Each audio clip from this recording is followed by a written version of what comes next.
ఇచ్చారు Kadambari Kiran and Mahananda Reddy. Chitrapuri committee పైన vigilance and ED enquiry వేశారు సీఎం రేవంత్ రెడ్డి. ప్రస్తుతానికి ఈడీ విచారణ కొనసాగుతోంది. అయితే అవకతవకల ఆరోపణలతో గతేడాది అరెస్ట్ అయినటువంటి సొసైటీ అధ్యక్షుడు అనిల్ గారు ఇప్పుడు మనతో పాటు ఆర్టిస్ట్ స్టూడియోలో కూడా ఉన్నారు. ఆయనతో మాట్లాడదాం. అయితే అనిల్కు బెయిల్ మంజూరు చేసింది రాజనగర్ కోర్టు. తనపైన వస్తున్నటువంటి ఆరోపణలపైన వివరణ ఇచ్చారు ఆయన.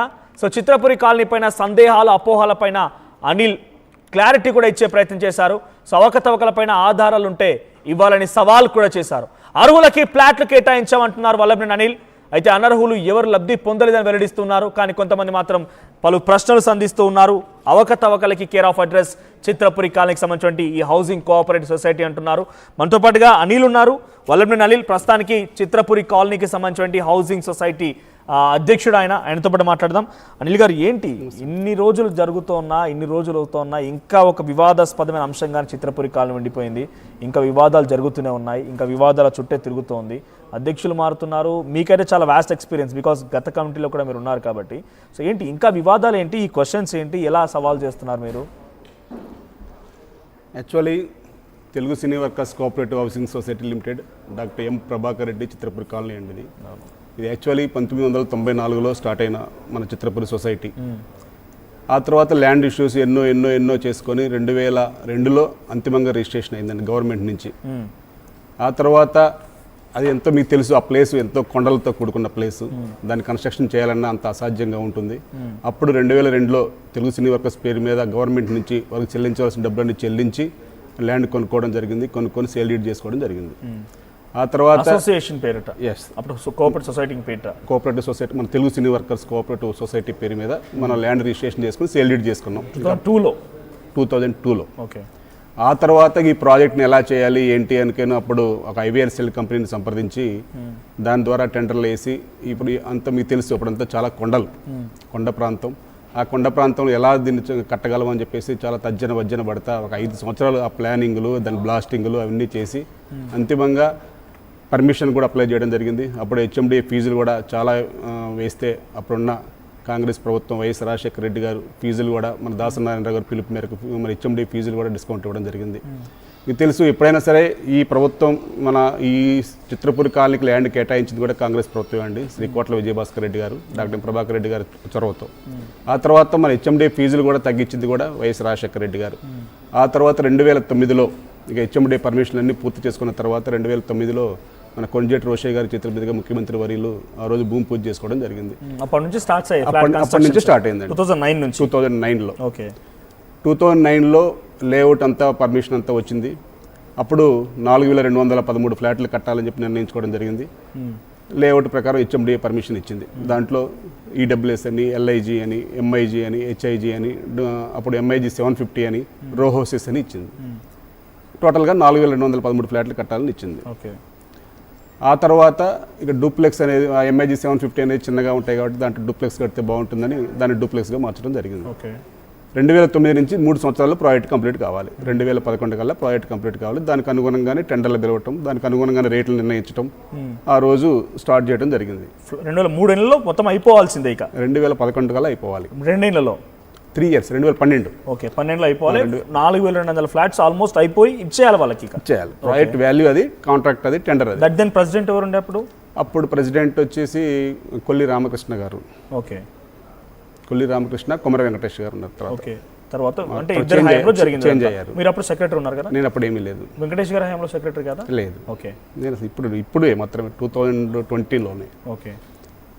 అప్పుడు 2009లో స్టార్ట్ అయింది. 2012 కల్లా ప్రాజెక్ట్ కంప్లీట్ కావాలి. అది అప్పుడున్న ప్రాజెక్టు వాల్యూలో ఈడబ్ల్యూఎస్ వచ్చి 2,25,000, సింగిల్ బెడ్రూమ్ వచ్చి 5 లక్షలు, డబుల్ బెడ్రూమ్ వచ్చి అప్పుడు వచ్చి 16 లక్షల రూపాయలు, 3 బెడ్రూమ్ వచ్చేసి 29 lakhs. హెచ్ఐజీ అంటే ఎంఐజీ ఉండేది అప్పుడు. తర్వాత డూప్లెక్స్ వచ్చేసి 49 lakhs, రో హౌస్ వచ్చేసి 33 lakhs ఇచ్చాం. అప్పుడున్న ప్రాజెక్ట్ వాల్యూలో 25% కట్టాలి. ఎవరైనా సరే ఫ్లాట్లు బుక్ చేసుకోవాలంటే 25% కట్టాలి. ఫ్లాట్ల అలాట్మెంట్ జరుగుతుంది. అట్లా ఫ్లాట్ల అలాట్మెంట్ అనేది ప్రక్రియ అంచెలంచెలుగా జరుగుతూ వస్తూ ఉంది. ప్రాజెక్ట్ కంప్లీట్ అయ్యి కావాలి. అప్పట్లో ఏంటంటే ఎవరు కూడా లోన్లు లేక సరే పేమెంట్ కట్టలేక కొందరు అసలు అక్కడ ఈ కొండల్లో కట్టరా ఈ కమిటీ అనే సందేహాలు, సందిగ్ధాలు అప్పుడున్న ప్లేస్లో ఆ ఏరియాని బట్టి ఎవరు లేరు కాబట్టి ఆ ఏరియాలో కట్టరు ఒక అట్లా అపోహలతో నడుస్తూ వచ్చింది. అంతిమంగా 3 years అయిపోయింది, ప్రాజెక్ట్ ఏమి కంప్లీట్ కాల 12 కల్లా. తర్వాత మళ్ళీ హెచ్ఎండి మళ్ళీ ఎక్స్టెన్షన్ చేసుకున్నాం, పర్మిషన్ని ఫీజు ఎక్స్టెన్షన్ చేసుకున్నాం. అంతిమంగా 2014లో సింగిల్ బెడ్రూమ్లు 1688 ప్లస్ ఈడబ్ల్యూఎస్ 225 మొత్తం 1912 ఫ్లాట్లు అప్పుడు గౌరవ కేటీఆర్ గారి చేతుల మీదుగా, చిరంజీవి గారి చేతుల మీదుగా ప్రారంభోత్సవం చేసుకున్నాం. మెంబర్స్కే అయింది అదంతా? అంత మెంబర్స్ కానీ ఇక్కడ చిత్రపూర్లో ఒకటేనండి, ఎవరైనా చిత్రపూర్లో జాయిన్ కావాలి అంటే కంపల్సరీ మన సినిమా రంగానికి, సినిమా అండ్ టీవీ రంగానికి సంబంధించిన ఏదో ఒక అసోసియేషన్ నుంచి సభ్యత్వం కార్డు తీసుకొని రావాలి. అప్పట్లో సభ్యత్వ కార్డులన్నీ కూడా దొంగ కార్డులు ఉన్నాయని అపోహలు వచ్చినమాట వాస్తవం.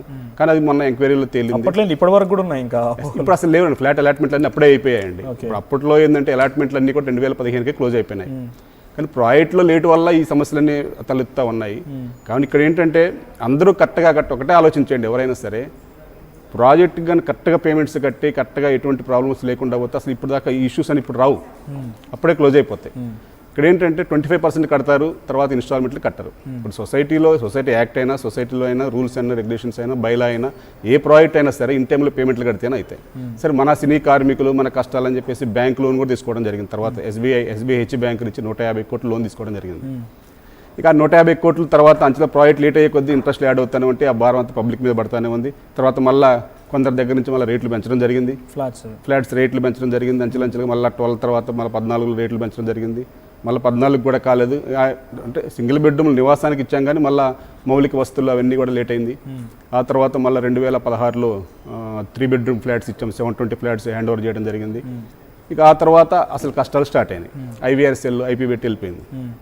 ఇక అక్కడితో అసలు కన్స్ట్రక్షన్ కంపెనీ టోటల్గా అడ్వాన్స్లు తీసుకొని వెళ్ళిపోయింది.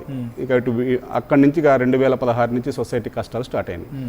అప్పుడు నేను 2015లో కమిటీ మెంబర్ అని నేను 15లో అప్పుడు ప్రెసిడెంట్ వెంకటేష్ గారు, కుమార వెంకటేష్ గారు సెక్రటరీగా ఉన్నారు.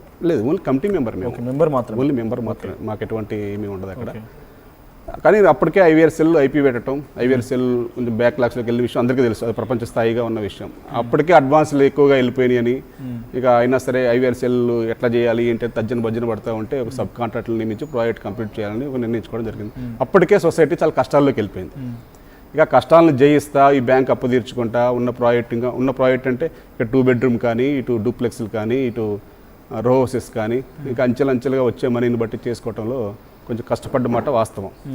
ఇక ఓవరాల్గా ఎందుకు కష్టమైంది అంటే కాంట్రాక్ట్లు అడ్వాన్స్లు తీసుకుని వెళ్ళిపోవటం. ఆ తర్వాత IVRCL వెళ్ళిపోయిన తర్వాత వివిధ రకాల సబ్ కాంట్రాక్టులు క్రియేట్ చేయడం జరిగింది. అప్పట్లో వారందరితో కూడా పనిచేయించాలి, ఫాస్ట్గా పనిచేయించాలనే ఉద్దేశంతో గత కమిటీలో ఉన్న మేము కానీ అందరం కానీ గత పాలకవర్గం కానీ ఒక మంచిగా చేయాలనే ఉద్దేశంతో చేశారు. కానీ ఆర్థిక స్తోమత లేదు అక్కడ.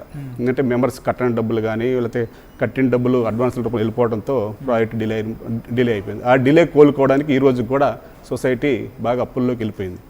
దానివల్ల వచ్చిన సమస్యలే తప్ప వివిధ రకాలుగా ఏమీ లేవండి. అంటే నాన్ మెంబర్స్కి ఎక్కువ కేటాయింపులు ఉండేది, ఫ్లాట్లకు సంబంధించి మెంబర్షిప్ సరిగ్గా అయ్యకపోయేవారు, వాళ్ళకి సంబంధించిన వాళ్ళకి సంబంధికులకి ఎక్కువ కేటాయించేది అనేది ఒక ఎలిగేషన్. అంటే ఎలిగేషన్ ఇప్పుడు ఒకటే అండి, ఇప్పుడు ఎలిగేషన్ చాలా సార్లు ప్రూవ్ అయినా మీడియా వేదికగా చర్చలు జరిగినాయి. ఎందుకంటే ఇప్పుడు 1994 నుంచి ఈ రోజు వరకు దాదాపు ఒక 25 ఏళ్ల సందర్భం. దీంట్లో ఒకటే అండి, యాక్చువల్లీ 1-2 జరిగి ఉండొచ్చు కానీ అదే విధంగా ఎవరికి ఉండదండి. అక్కడ 2 రకాలుగా సభ్యత్వాలు తీసివేయబడతాయండి. దానికి ఎలా చేస్తారంటే ఒకటండి, ఫస్ట్ సభ్యత్వం తీసుకునేటప్పుడు అయితే కంపల్సరీ ఏదో ఒక యూనియన్ అసోసియేషన్ నుంచి కంపల్సరీ ధృవీకరణ పత్రము ప్లస్ యూనియన్ ID కార్డు ఉంటే సభ్యత్వం ఇస్తామండి. అప్పట్లో ఎవరు వస్తే చాలు అనుకొని వాళ్ళు వెరిఫై చేయలేదండి. అప్పుడున్న మేనేజ్మెంట్ కమిటీ కానీ ఎవరు కూడా ఇంకా యూనియన్ నుంచి కార్డు వస్తే చాలు వాళ్ళు మెంబర్ అనుకొని తీసుకునేవాళ్ళం. ఆ తర్వాత ఏమైపోయింది, 2017-18లో ఈ ఉద్యమాలు స్టార్ట్ అయినాయి. మీకు తెలుసు, సాధన సమితులని వివిధ రకాల ఉద్యమాలు స్టార్ట్ అయినప్పుడు గవర్నమెంట్ ఒక ఎంక్వైరీ కమిటీ వేసింది. దీని మీద ఎంక్వైరీ కమిటీ వేసినప్పుడు క్లియర్గా ఎవరైతే మన సినిమా వాళ్ళు కాని వాళ్ళు నాన్ మెంబర్లు ఉన్నారో ఉద్యమం అప్పుడు స్టార్ట్ అయింది. అప్పటి నుంచి ఏంటంటే కంపల్సరీగా అసలు దాని మీద చర్చ జరిగింది, వెరిఫికేషన్ జరిగాయి, ఎంక్వైరీ జరిగి అసలు నాన్ మెంబర్లు ఎవరు, యూనియన్ కార్డులు లేని వాళ్ళు తీసేయండి అని చెప్పేసి చెప్పారు. ఫ్లాట్ కేటాయించిన తర్వాత కూడా డబ్బులు కట్టినాక కొందరు తీసుకున్నారు, కొందరు తీసుకోలేదు. మాకు కంపల్సరీ ఫ్లాట్ కావాలని కొట్లాడే వాళ్ళు కొందరు ఉన్నారు దాంట్లో. ఇప్పుడు ఎప్పుడైనా సరే తర్వాత కూడా తీసివేయబడ్డది ఎవరిని అంటే ఎప్పుడైతే 25% కట్టి మిగతా ఇన్ టైంలో కట్టాలి. ఇప్పుడు మనం 6 ఇన్స్టాల్మెంట్లు పెట్టడం జరిగింది ఫ్లాట్ కాస్ట్లో. 6 ఇన్స్టాల్మెంట్ ఎప్పుడైనా సరే ఒక లెటర్ రాస్తాం, ఒక నెల ముందే రాస్తాం, ఒక లెటర్ ఇచ్చి ఒక టైం ఇచ్చి నెలలోపు కట్టాలి అని. కట్టకపోతే మీ ఫ్లాట్ తీసివేయబడి అని చెప్పి ప్రతి ఒక్కరికి లెటర్ రాస్తామండి. ప్లస్ 6 నెలలకు ఒక జనలబడి కూడా జరిగింది. ఆ జనలబడిలో కంపల్సరీ చెప్తాం, ఒకవేళ నీకు లెటర్ అందకపోయినా ఈ 6 నెలల్లో 6 నెలలు జనలబడికి రండి, కట్టన వాళ్ళని తీసేస్తున్నాం అని చెప్పి ఎజెండాలు పెట్టి మరీ చేస్తాం. ఏ కమిటీ అయినా గతంలో ఉన్న 9 నుంచి ఏ కమిటీ ఉన్నా సరే ఒక సిస్టమేటిక్గానే చేస్తుంది. అప్పట్లో ఏంటంటే కొందరు ఏంటంటే 25% అప్పుడు అలాట్మెంట్ అయింది. ఇప్పుడు